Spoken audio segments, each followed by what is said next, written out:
Destroying God's work destroys you. Ezra chapter 6 and verse 7. Do not disturb the construction of the temple of God.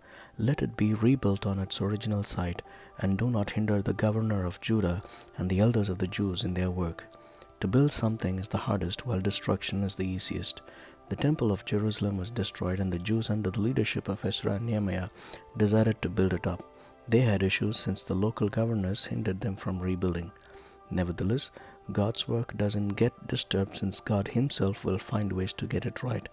When the disturbances of rebuilding were brought to the notice of King Darius, he asked them to make a search to look for evidences from King Cyrus, and they found the scroll concerning the rebuilding.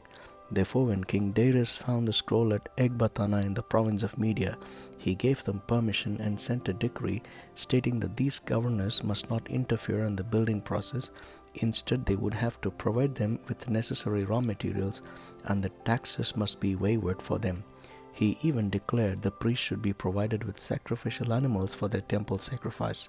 If anyone who raises their opposition, their houses would be collapsed, and a beam from their house would be pulled out, and the house would be impaled on the beam, and their house to become a rubble. Indeed, that was a strong decree from the king. If a king of the world could be so passionate about the services of the living God, then we can imagine if we get into any destructive work of the church, God is sure to destroy our home. The fact is, we may not destroy the church ministry so visibly, but unconsciously will play politics of sharing confidential information for the sake of our safety and wanting to be in the good books of all the people. We become yes men and people pleasers.